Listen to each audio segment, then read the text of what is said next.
Our next question today is from Johnny. Aloha, Minimalists. My name is Johnny. I'm from Lahaina, Hawaii. I recently lost my house in the Lahaina wildfires. And we're at a point now in the process where found housing and the insurance companies are starting to pay. And I'm getting a check for our personal possessions that we've lost in the fire. And ideally, we would use that money towards rebuilding our home, except it's probably going to be a matter of years until we can start the rebuilding process. So in the meantime, my family and I, we have to have we can't just sit in an empty apartment or with nothing to do. So we have to spend some of that money. But I wanted to get your guys' opinion or your take on where to start and probably more importantly, where to stop spending that money. You know, how do I approach this? It's a kind of a unique situation. I've never imagined just being cashed out on an old life and given a 6-figure check and saying, okay, go start a new life. So I'd love to hear your guys' take on this situation. And thank you very much for what you do. You know what's fascinating, TK, is everyone wants to know where to start, but people rarely ask where to stop. And that's what I love about Johnny's question. It's like, I know I'm going to get started with this, but where do I stop? And he's treating this, you wouldn't believe, by the way, how many people I've talked to whose homes burned down. I didn't think when we started this minimalist work that one of the main features of it would be I would talk to literally dozens of people whose homes burned down or they lost everything in some tragic event. And every loss, especially losses like this, they're kind of death in a way. But every loss is also an opportunity for a rebirth.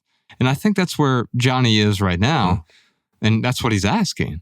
How am I going to rebirth myself into this new world because I can't go back to where I was? Yeah. First thing I want to say, Johnny, is I'm sorry that you're in this situation and that you and your family had to go through this. And I'm also appreciative of the fact that even though you can't move into it now, you have something to set your sights on for the future, something to look forward to, a new place you're going to be moving into, and grateful for the fact that you have some place where you can stay temporarily. There's no statement that's more hated than it could be worse, but sometimes it's just good to acknowledge the fact that there are some things that are going right and going well, and that's a foundation upon which we can build. So the next thing I would say is I think about Seth Godin's writing advice, and I think this has been said by a few different people in different ways, and that is use as many words as necessary and not a single word more. And no one can tell you how many words are necessary, but the important point is to be guided by your sense, your inner guidance, your intuition about not a single word more. And when it comes to your situation, you've got money that you need right now, and you also know that you're going to need it in the future. You have a place that you are in right now, and you also know that there's a different place that you're going to be in the future. So there's no solution you can have for this situation that's going to come at the luxury of pretending like one of these places isn't going to get the bulk of that money, right? So we got a yeah, but prepared for any answer that's given to this. Yeah, but what about the new place? Or yeah, but what about the place you're in right now? So we got to go into it knowing that yeah, but is going to be breathing down your neck like a fiery dragon the entire way there. My personal opinion on this is to live for where you are going rather than where you happen to be right now, especially if you know that where you happen to be right now is a transition. You want to make the best of your transition, but if you know you're working towards something else, you want to invest towards that. I would do the best that I can from an investment point of view to make the bulk of that money that's been given to me lump sum inaccessible until I am ready for the new place. And that puts me in the position where I got to make the most of the little that I have reserved, and I got to figure everything else out with the same survival skills I would be using if I were in my old place. This whole thing never happened, and I had to come up with the answer for what we're going to do to survive, for these next 3 months or whatever it may be. And so I think you want to save the bulk of that for your new place, because that's where you're going to be. That's the place you're looking forward to.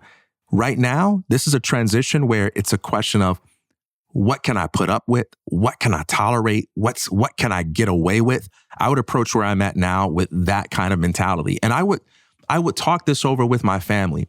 I wouldn't lay down the law, even if there is the power to do so. Like, hey, this is what we're going to do, and this is how it is.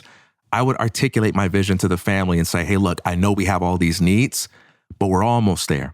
We just got this much time before we get into that new place. And I want to make sure that we have the things that we need when we get into that new place. And you can even have some family meetings where you talk about that vision to build up that anticipation. But for now, we got to be minimalists in order to protect the dream for where we're going. That's how I would be thinking about this. What do you say? I also say, what does that simple future look like? Because what you're going to realize is there were a lot of complexities that literally went up in smoke here that you don't want to bring back into your life. And now is the perfect time to assess, what are the things that I was forced to let go of recently? This is a type of death. We talked about graduation versus divorce and versus death. This is a type of death. But as you're being reborn, you also don't want to drag forward all those things that you are happy you let go of. It's the spontaneous combustion rule, but in real life. These things did, spontaneously combust of sorts. It certainly felt spontaneous to you. This wasn't a planned fire, right? And so now that those things are gone, and I mean literal things, but also commitments, obligations, routines, what are the things that you definitely want to bring forward from the past? The things you have to repurchase or relearn or redo. But then what are the things that I don't want to pull those forward at all? And then what are the things that you're kind of uncertain about? If you're uncertain, like we're uncertain about social media, and that's why we're letting it go right now. But we can always come back to it after a protracted period of going without. One other practical piece I consider, and I think you probably could expound on this better than me, is to think about the pieces you bring into your transition space in terms of what is the most ubiquitous.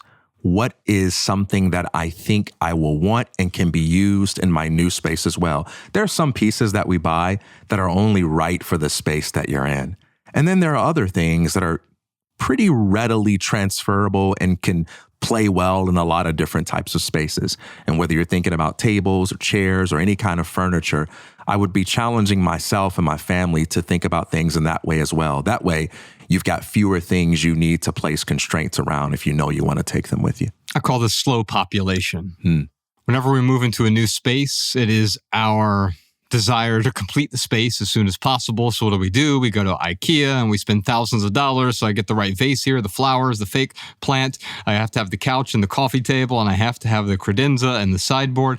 I have to have the record player, and then I have to have all the right dishes and cups and bowls and utensils. And then of course I have to have the bed, and with the bed I have to have the bed frame, and then I need to have the sheets and the additional sheets, because when those are going to get dirty, I need to wash them.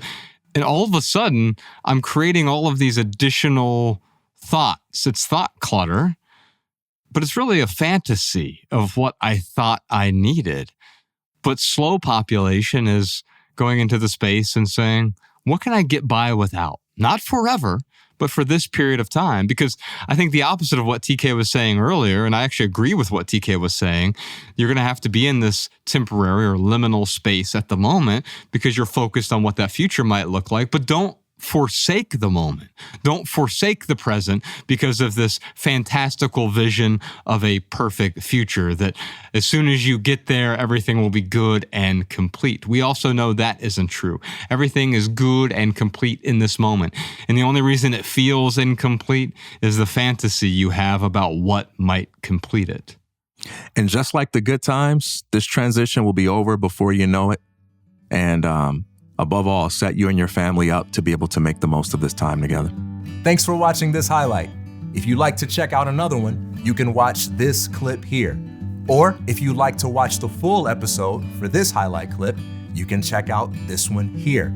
Or you can dive into the full private podcast by subscribing via the Patreon link in the description for this video.